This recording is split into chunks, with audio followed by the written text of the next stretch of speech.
Looks like summer's over, it's raining. Welcome to episode, I guess it's Lucky 13. Join me while I finish getting on these wing doublers, the spar doublers, the steel ones that go at the root. And I've been in the process of drilling up and bonding the lift strut attached fittings. That's going pretty fast. I'll be finished with the right wing in terms of that job today, and moving on to the left wing. Brought some extra parts and I filmed it all already, so welcome.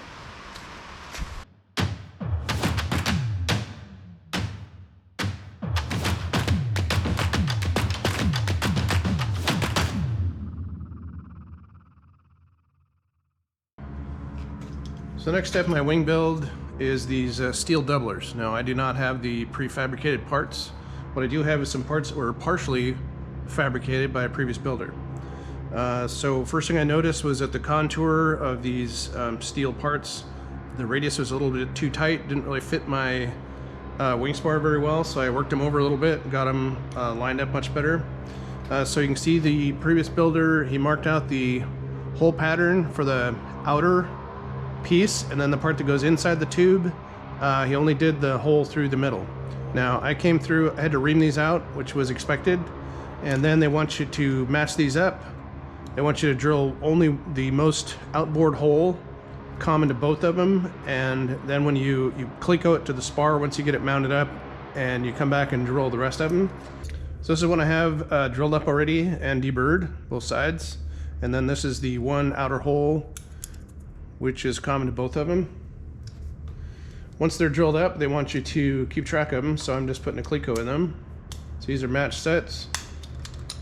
I'm stopping to film this at the halfway point. I got 4 of them, 4 pairs done, so it's enough for one wing, and then I've got the rest are sitting right here. What I'm doing here is drilling up these steel reinforcement doublers that go in the spar. I have an advantage over all the rest of you because I have a scrap set of spars, so I just cut this off of one of my junk wings. And so this might look familiar. It is actually one of the drill jigs I used on my wing. I went to go see if I could buy another one of these, but they're out. So I came back and I just carefully clamped this in place to my drill press, and hoping that works out.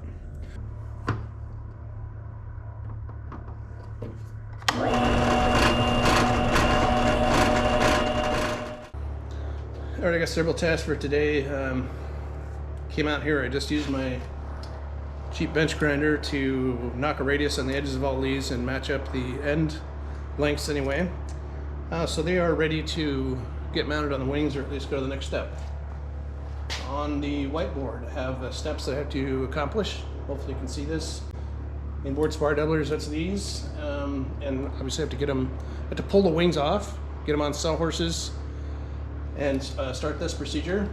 And I have to notch the rear spar so the wings can fold, and then I can set ribs number 1, and then I'll probably be taking these wings home so I can do the fuel tanks, run some wiring, prep for the wing tips, trailing edge material, and figure out what I'm gonna do on the leading edge. Speaking of which, like a lot of things, I have duplicate parts on this aircraft. I have the original leading edge PVC material, and I have the Laker leading edge and all the pieces that are required to do that. As I've mentioned before, the lower false ribs, 2.7 pounds. Just the pieces for the Laker leading edge are 10 pounds. So I did weigh these up, 3 pounds, 9 ounces for the PVC leading edge, and that does not include the Smurf crap that has to be used for the bodywork, but it's a significant weight difference, so it's one of those places I'm kind of on the fence. Kind of like the idea of the Laker leading edge for several reasons. All the cool kids are doing it. It allows me to mount vortex generators. And then the other thing I did already was I drilled 2 holes in each of the lift strut fittings into the spars, so I don't have to worry about those rubber strap and hose clamp arrangements shifting anywhere. And of course I checked again that my sweep, even though that ship sailed, dihedral and washout were all good. So what I'm going to do right now, I'm kind of by myself here, so it's going to be a little bit of a trick, but I've got it down already. We'll pull off right and left wings and start fitting up these. And hopefully sometime tonight or later this week, I'll be doing the bonding rivet. Got to drill them up to number 30s after they go on. And then These are kept in their pairs the way they're supposed to be. But then once I start mounting them on the wing spars, I have to make sure that they are addressed to each of those specific 8 locations.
Well, it's about as far as I'm going to get today.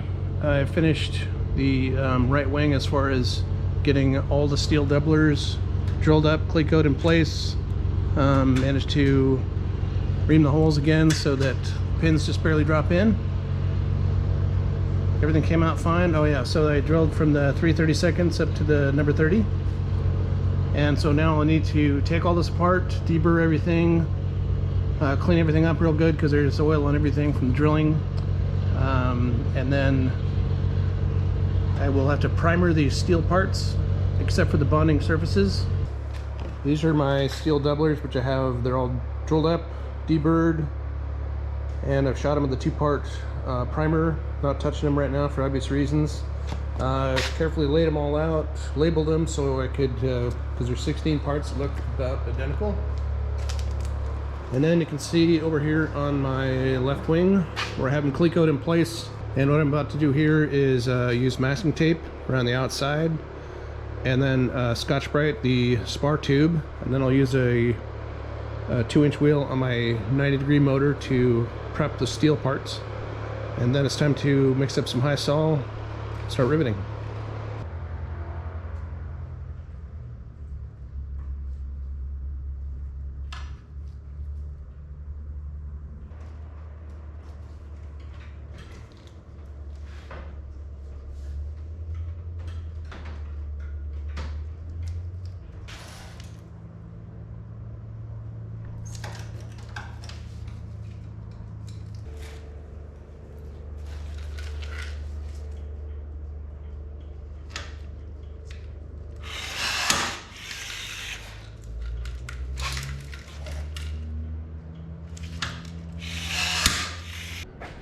These have had all night to cure. I got my pins to drop in today. Just kind of touched it up with a reamer. It's not sloppy at all, so perfect fit. And it's time for the next task, which is drill a bunch of holes. My right wing sitting here upside down in the sawhorses.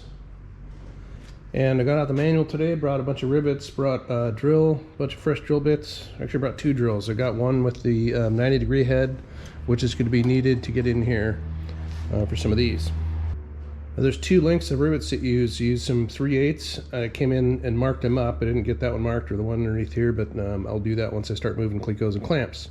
The rest of these are all the short rivets, and there's a ton of them. A little bit of confusion in the manual because it showed a second row, which is, now keep in mind this is front spar only because it's rolled back relative to that extrusion which is in the inside. They want you to drill that one, and they claim there's a second hole here, but there's not in my spar attached fitting, so I'll have to drill that one myself. And it gets worse. Well, not worse, but different. Well, speaking of holes that don't exist yet, specifically it points to these. It says drill later, and that's 4 holes that are right up next to those vertical pieces, and that's on the rear spar attached fitting only. Well, here's my rear spar, and they're not kidding. So they want you to, there's no dimensions provided, but they do tell you they want it to be on this same line with this row of rivets that goes into the internal extrusion. So I don't think the position this direction matters a whole lot, but anyway, so there's the 4 I'll need to drill, and those are for obvious reasons long rivets, and all the rest of them are short rivets in this rear lift attached fitting. And I put an X through that one because the manual is very clear. Do not drill into that one because it just goes right into the shear web of the internal extrusion. Would do you no good at all, and probably damage the strength of it significantly, so big no-no. So whereas you get 2 on the center line here, they're not in the shear web, they're just in one of the flanges exactly the way they're supposed to be. And you can see these marks that I made a long time ago when I was first putting these in to put my stay out zone. They don't really match up anymore, and that's because these were closed up too tight, and so I gave them a little bit of love over a piece of PVC pipe earlier on when I got to this mounting stage because I wanted them to sit flat, and now they do. So don't let that bother you. And all this stuff is going to clean up with acetone here pretty quick anyway. So what I think I'm going to end up doing is drilling up all these, do the high cell and rivet, and skip these holes until that high cell is cured, and then I can come back and lay these out. Secondary reason I'm doing that is I didn't bring a center punch with me today, and so this would be kind of hard to get them where I want them. All right, well, this went pretty quick actually, maybe 20 minutes and I was done. Nice sharp drill bits again from Kitfox, decent high-speed steel. I had to use my short 90-degree drill for a lot of these on this side because of this anti-drag tube, and back in the corners the other drill on this side where it's easy to reach. Of course, I'm short on Clecos, so I had to skip some out. This isn't as bad as it looks. All right, so this forward lift attach fitting is bonded and riveted and cleaned up. I was pretty happy to make it that far. I had to drop all those Clecos into a cup of acetone, spend a little bit of time cleaning them up, and then re-employed them over here. I had this one drilled up. Except for those 4 mystery holes I still need to lay out. Again, need to get my center punch. There was one hole that my Milwaukee rivet gun would not reach, and that's that one down in the middle. So hopefully the hand squeezer I have at home will do that. So I cleaned out the high solids in there, so at least I'll be able to get a rivet in there eventually. So it's probably a wrap for me today.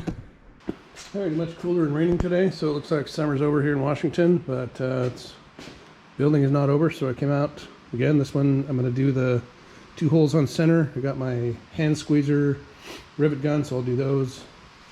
And then today my job is to pop all those Clecos off, grind the powder coating out of the inside, prep everything for bond, rivet, you know, the drill. And then again, because I brought my center punch, I'll be able to lay out and drill those 4 drill later holes in the manual. And these are the only ones in the aft spar fitting which get the long rivets because they're on this same line with the internal doubler. And another little project I have is I need to notch my spar so the wings will fold, and it occurred to me again that my scrap wings will come in handy. I have suspected here for a while that the previous builder took off too much material. You see there's not much edge margin between the edge of the bolt and the aluminum. Maybe it's fine, but the steel doublers, when I first set them on here, just when I was drilling up these holes, they stuck off the inside. That was when I first got suspicious. I'll have to use some washers to get these located about where the actual spars go, but this should enable me to make a paper doll, which gets me pretty close. I've heard people having to keep coming back and filing more, and I can see why that would be the case here, but definitely up top, I don't think you need to remove anywhere near as much material, so stand by for that. And in the other news category, about a month ago, I ordered a turtle deck from LP Aeroplastics with the bubble in it. And what I thought I was going to get was the full one piece with the sides on it and everything. That's not what I got. So it's a case of, I think I ordered what I bought, but it's not what I had in mind. So I have to roll with it. So I do have this aluminum piece which came with my project. The corners here are a little bit boogered up, but I just set it up there, and I think that's no big deal because this gets trimmed and fit anyway. So plus I could straighten that out 99% and grind off enough to cover it anyway. So this is a bubble turtle deck. So one of the stories I've heard about the Kitfox is if you are performing slips, which I do a lot of, having come from an airplane with no flaps, is that the turtle deck will bounce a lot. It'll rumble, rattle, whatever. Some people find that disconcerting. It's whatever. If you know what it is, it's no big deal. So most people end up with a strip of something bonded across the inside to stiffen it up. And those people with the bubble turtle deck, you can just probably not even be able to see the actual bubble shape to that. It doesn't dome up very far. Those people do not have that problem. And then, as I recounted probably from my video where I flew the Kitfox in Idaho, you know, one of the versions of this, you split the rear turtle deck so that you can get into the baggage compartment easier. You're still undoing some quarter turn fittings. I didn't see that it was really a big deal to undo a couple more and pull the whole turtle deck out, and that gives you even more complete access. So given that that project of putting the hinge in adds parts, takes time, adds another place for water to leak into, I became a fan of the one-piece turtle deck when I was flying the planes in Idaho. So that's what I was going to do. And again, I thought I was ordering a full Lexan with a bubble in it, and it's not what I got, but you know what, you roll with it. So this was, I think I paid more in shipping to get this out here to Washington State than I paid for the actual part. All the paperwork here is the please read me instructions before you try and drill any holes in it, because it's really easy to crack. And I did order all of the Lexan drill bits from Kitfox a long time ago, so those are sitting in my toolbox for that day. Well, I just noticed the battery's going to die on that camera in a minute now, so just brief you on what I'm doing and then get to work. I have just popped this steel fitting off. I removed all the powder coating from the inside, cleaned it up with acetone. You have to be careful with acetone. You don't get on the outside because it's pretty hot and it'll start working on that powder coating. I masked off spar around where I traced around this one after I did the first cleanup, and hit it with a Scotch-Brite, deburred all the holes, just mixed up some high sol with micro balloons. So I'm gonna butter this up, slap it on here, put in some Clecos, and then start looking around for the rivets and rivet gun, which I should already have on hand, and they're just right around the corner. So I like to have a bunch of these poured out so I'm not having to dig my sticky fingers in the bag.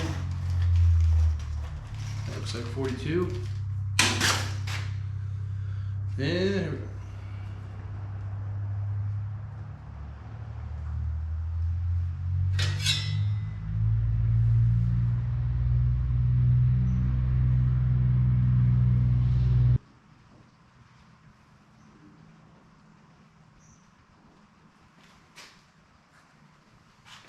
Cubed up with probably more than I need.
$95,002 8x8 stainless. Just making sure.